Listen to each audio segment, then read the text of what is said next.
and today it is my distinct honor to be able to have with us world-renowned author, writer, poet, advisor on sustainability, human rights advocate, blogger, and pretty much amazing person, Miss Deborah Leipziger.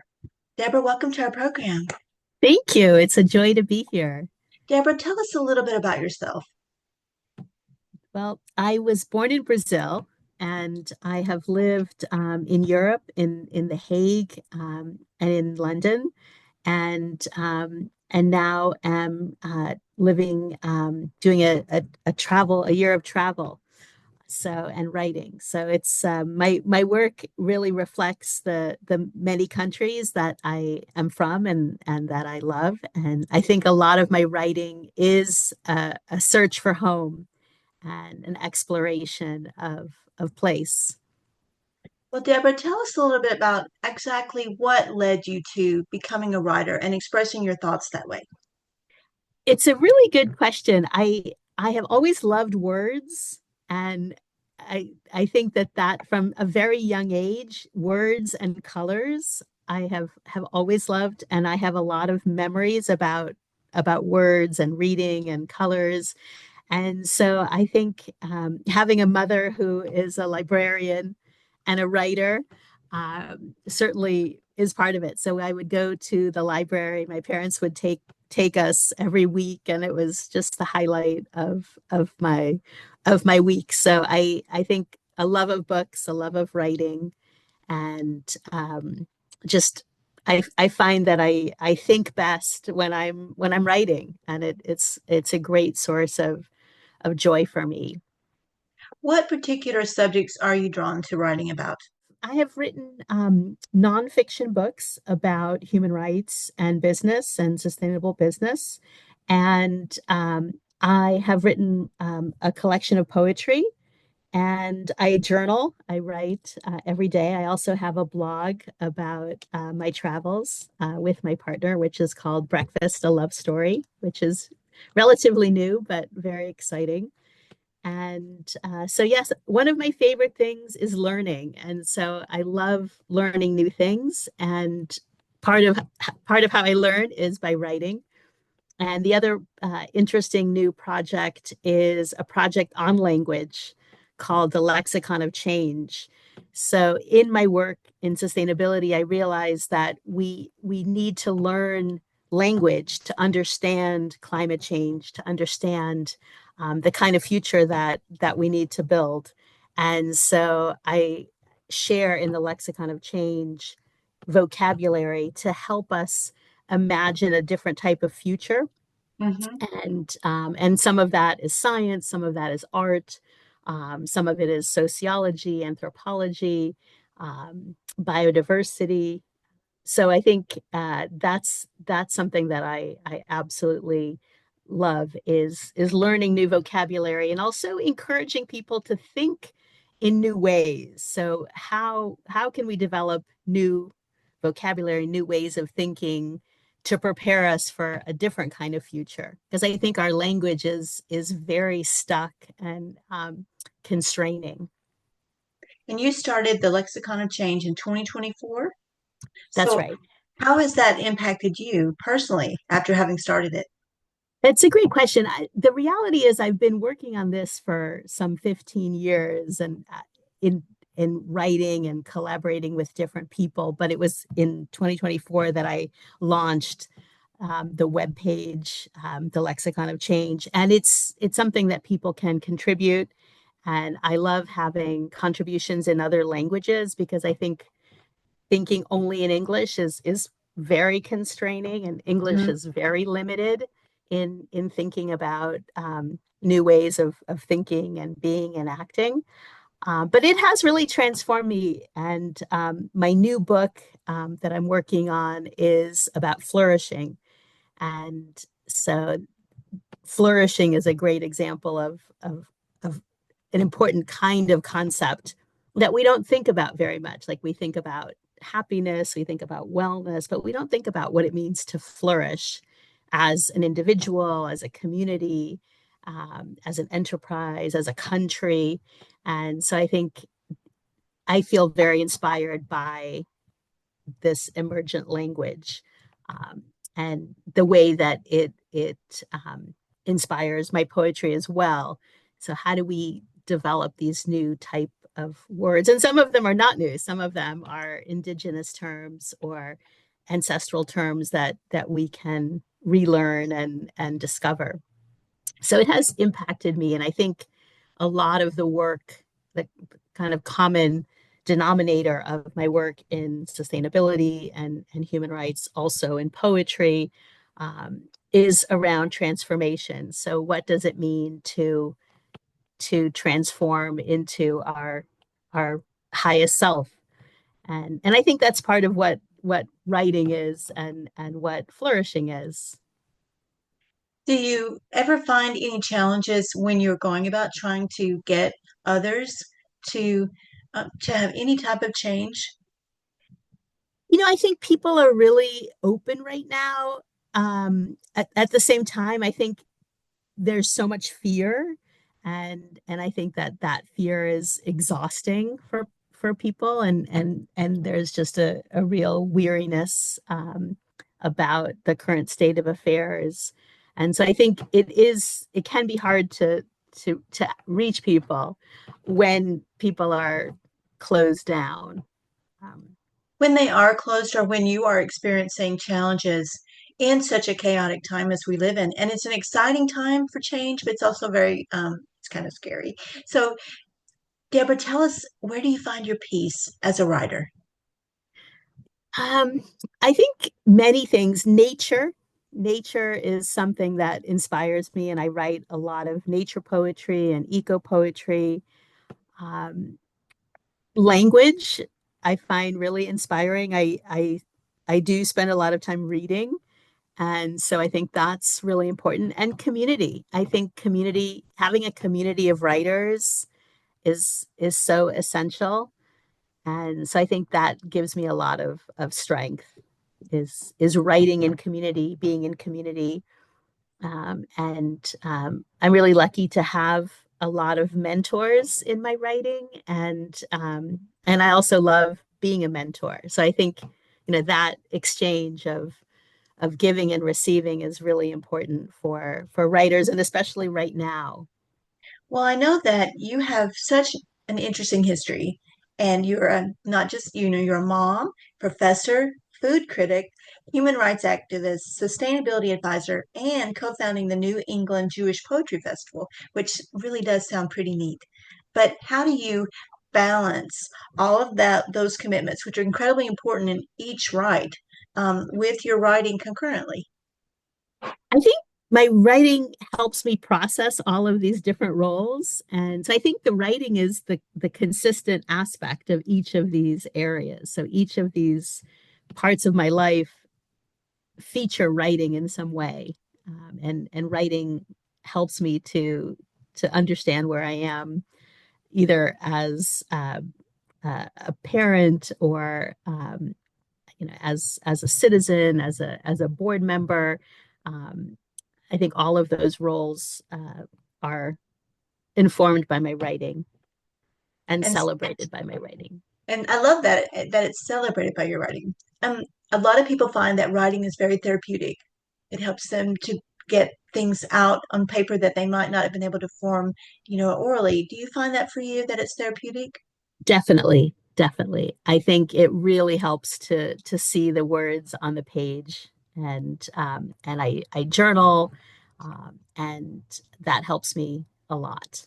And I think just the process of thinking about the words themselves is really helpful. So naming a feeling or naming what's happening is very powerful. Do you ever go back to your journals and when you refer back to them, do you ever think, wow, I forgot about that experience, or gosh, did I really write that? All the time, all the time. And I do make a practice of going back and reading my journals at the end of each year, and also notebooks that I keep of ideas. And it's incredible. You have the feeling like this is really interesting, or this is something I forgot about. So it's great to have that record. Well, speaking of writing, Deborah, would you read some of your work for us? I'd love to hear Sure, it. I'd be happy to. So I have, I thought I'd read from Story and Bone, which is my latest collection, and then I also thought I'd share some newer work um, Perfect. that I'm publishing in my next book, which is called Tell Me. So this first poem, it's the first poem of Story and Bone. It's called Sugaring, and it's after the Sudanese American poet Safiya Ehio. And it's something of a memoir about my life. So I think it's a good intro poem. Sugaring. I was made of almonds and sugar, of giving and receiving, of coastlines dug deep with departure, of boats and boundaries seeking refuge. For my nonna, all desserts began with recreating home in a latticework of marzipan. I was born under dictatorship, under the light of the Southern Cross, dissolving into coconut and clove, tangled in the umbilical cord. My mother told me no one would ever love me like she did. Now I know she was right and wrong. My daughters born of gingerbread under a coup divorce hold the light, the dark of my countries. Beautiful. Thank you. Thank you. And I have several love poems in here. And so I'm going to read one of those. I love letter poems, and this is one of those. 2S. Draw me a map of your body, your tender places of longing. Guide me through your Atacama Desert. Take me through the disbelief, the fingerprints that caused you pain. Guide me through the caves into the canyons. Let us enter the caldera and traverse this newly created earth. Thank So is you. S a real person? It's a real person, yes. Um, and I thought I would read a poem because, first of all, we're all in need of courage and bravery right now more than ever. And so this is a poem from my new book that's coming out next year. And it's a cento. And I love writing centos. And I thought I would introduce for people who don't know what that is. It's a poem based on lines from another work. So, I think it's such a great concept. And so this cento is based on lines from a novel, a beautiful novel called Liberty by Caitlin Greenidge. And I thought, in honor of Mother's Day, which is coming up, I would share this. And cento for my daughters. I hope that I have made you brave, you in the world, responding to me, the song I made. A daughter is a poem.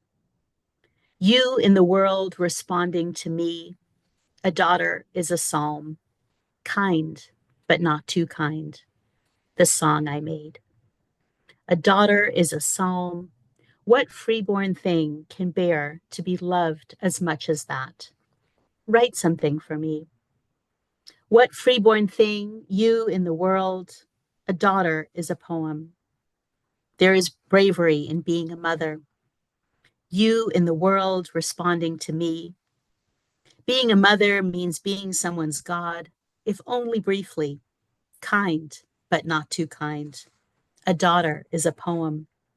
Being a mother means being someone's God, if only briefly. And you cannot understand what I have given you, all I have given you, to prepare you to fight. And you cannot understand what I gave you, you in the world, responding to me. I hope that I have made you brave. Have your daughters seen that poem? Yes, yes, they've seen it. They're wonderful. They're grown up now, but they often come to my readings, and I think they could actually give my readings for me because they know the poems so well. And I do write a lot about them. They are my muses for sure. I thought I would read the first poem from the new collection. which is called Love Poem for My Body. I definitely want to hear that. So many women struggle in this area. So Yes, yes, it's true. It's true. Love Poem for My Body. Listen, and you will hear my rainforests, shaking canopy of nesting hummingbirds. The waves of my body release shells, oval and spiral. If the body is mostly water, then here are my archipelagos, bays, and canals. Meu corpo, with its apertures, tasting the world. Follow my river veins to their tributaries and deltas. Trace the map of my body, hemispheres and countries echoing of shell. People say that refugee is a first language, and then a spoken language comes second. But I say my body is my first language, my consonants and vowels, speaking myself into being. it's almost reminiscent of a Song of Solomon.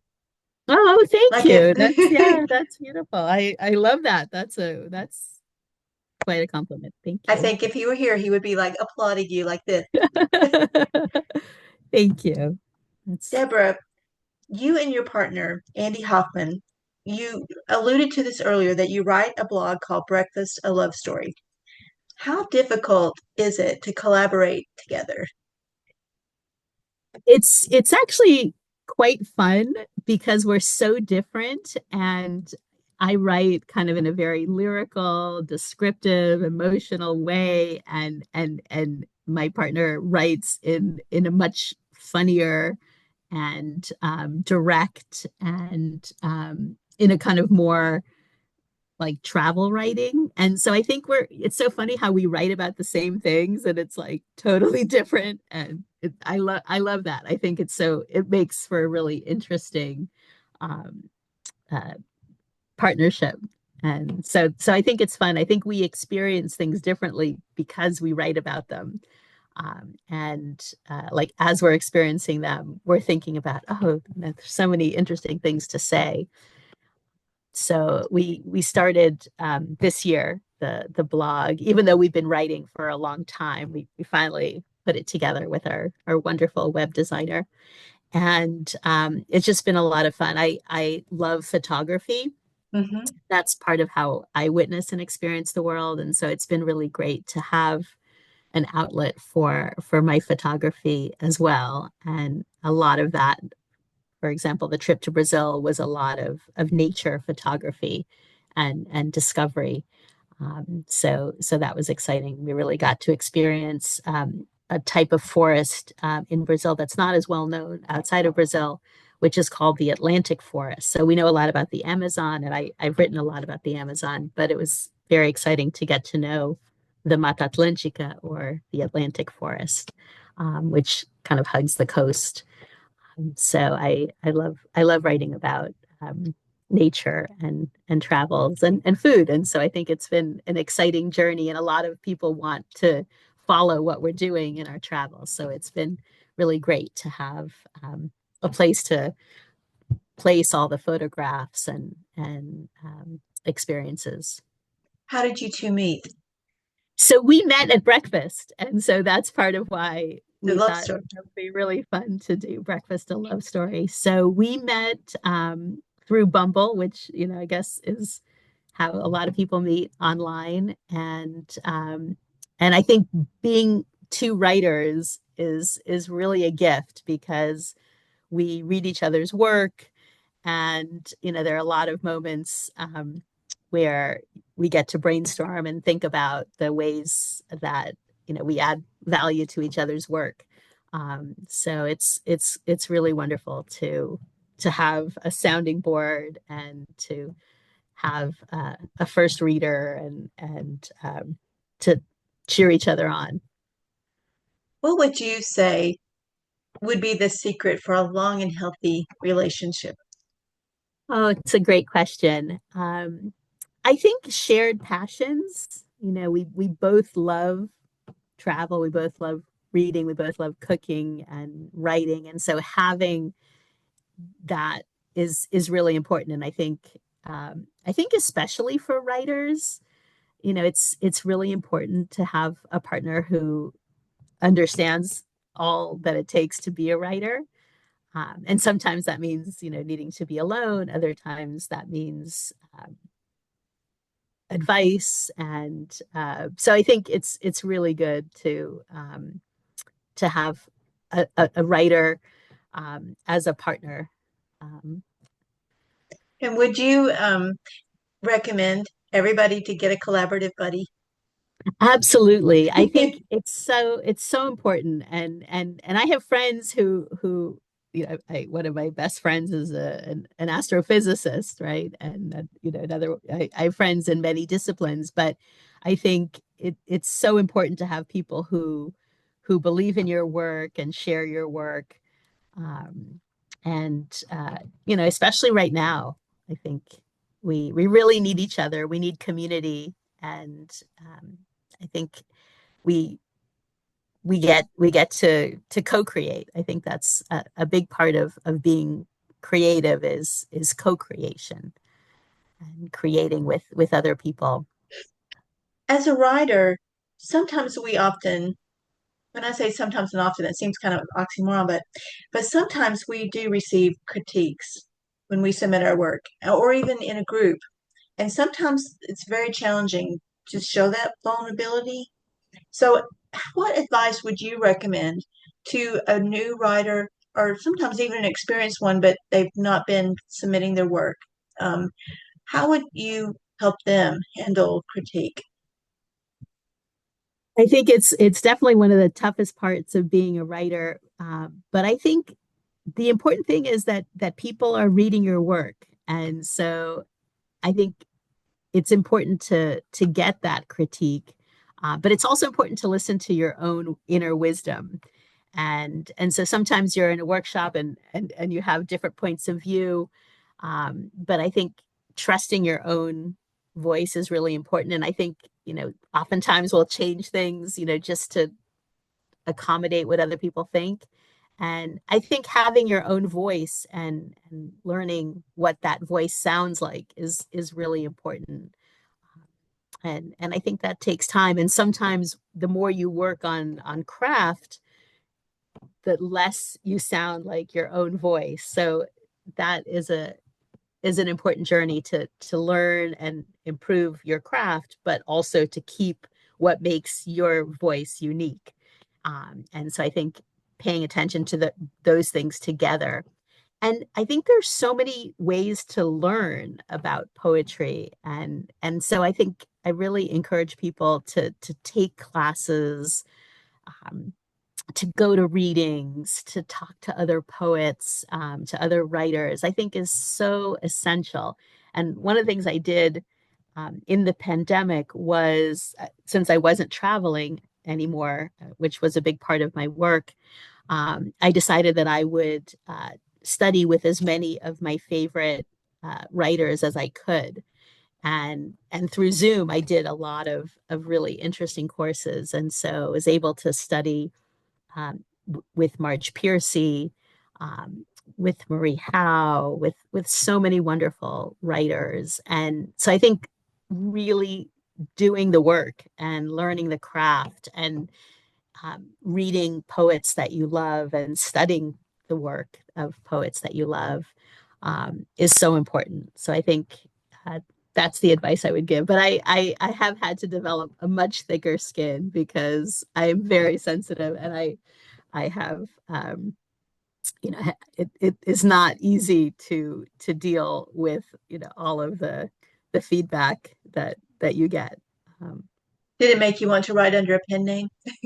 no, no, no. I never want to write under a pen name, but I think people, there's a lot of randomness too in this world of writing about what gets published, and so I do encourage people who are upset about the rejections that there's so much randomness. And I myself have been on committees where we're giving out grants to artists, and I just see that, like it doesn't there can be random things that get in the way.